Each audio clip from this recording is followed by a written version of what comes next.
Hi all. This is the little video that I promised you about open-ended questions. So I'm going to talk a little bit about the importance of open-ended questions, what open-ended questions are and how we use them in the classroom, and define the routine for you. I'm hoping that you will watch this video and then there will be a short quiz afterwards. So we're doing this in what is commonly known as the flipped classroom. So I'm giving you this video to watch that will outline the importance of open-ended questions and define the routine for you. And then when we're in class on Monday, we'll practice the routine. So we'll do some things together to practice, and that's what we call the flipped classroom. So the first, a little bit of background on why we do this routine. One thing that's important is that conversation is an important tool in teaching, especially with young children. Yes, we can give children, when they're at an appropriate age, books to read. We can show them videos like you're doing right now, but really knowledge is constructed within the context of relationships and conversations that take place in the classroom, whether that's conversations between two students or conversations between the teacher and a student. And those conversations can take place around different activities that are taking place in the classroom, but the conversations are really the tool that's being used for learning. And part of those conversations and ways to keep those conversations going are open-ended questions. So open-ended questions give teachers a way to begin and sustain conversation with their students. And we're also modeling for the students how to maintain conversations and ask good questions so that they can have conversations among each other as well. So another rationale for this routine has to do with just paying attention in a classroom. And we talk about this in terms of mindfulness and teaching our students to be mindful and learning to be mindful ourselves as teachers. And one thing that does take place in the classroom is that we often assume that we know what other people are thinking. Students assume that the teacher knows what they're thinking and knows that they understand the information, but we don't. We don't know what our students are thinking. And so asking questions and then listening for the answer, that's the important part. Listening for an answer and responding to that answer as a teacher and as a student is a really important skill for our students and for us as teachers as well. So let's define a little bit of our terminology in terms of open-ended questions. Open-ended questions have multiple right answers. They also invite multiple word responses rather than just one word. So just what do you think is going to happen, as opposed to, do you think that the child is going to cross the street?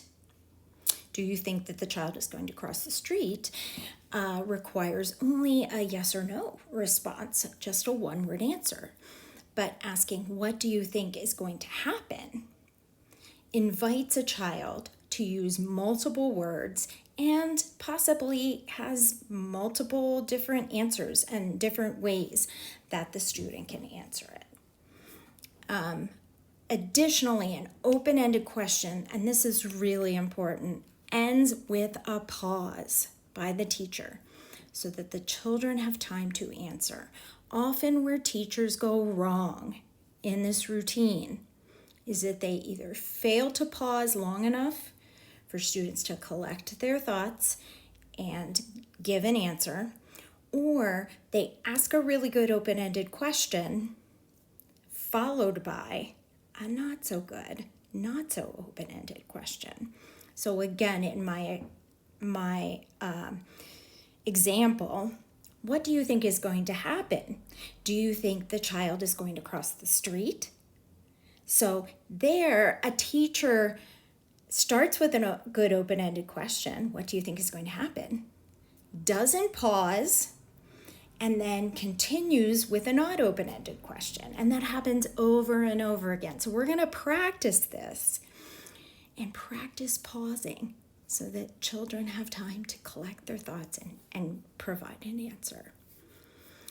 Additionally, some prompts that you can think of when composing open-ended questions. Open-ended questions often begin with why, how, tell me about it, what do you think about blank, as opposed to what is the name of the child?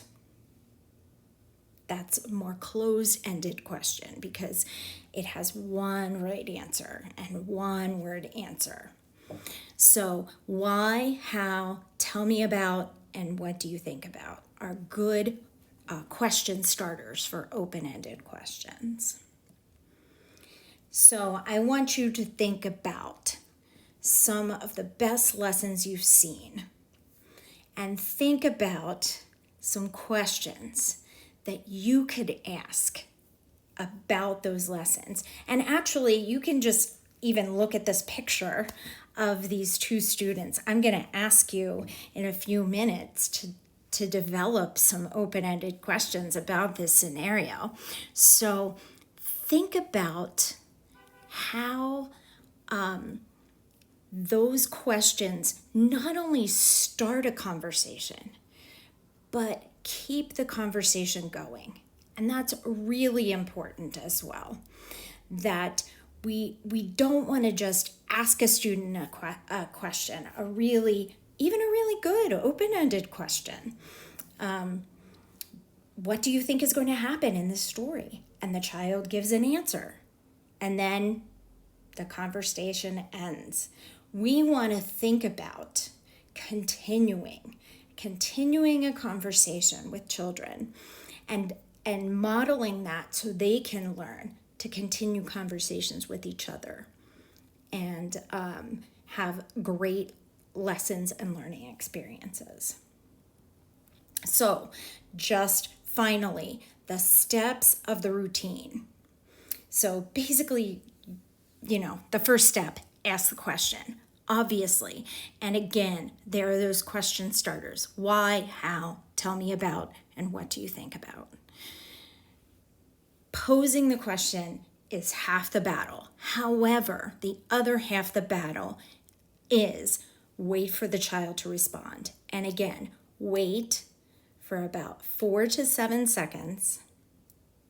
And that's going to seem like 1,000 years when you're dealing with children. But wait for 4 to 7 seconds, count it silently in your head, and wait for them to respond. And then when they respond, keeping that conversation going by maybe asking another open-ended question or maybe dealing with feedback. And that's the next topic that we're going to talk about in a few weeks.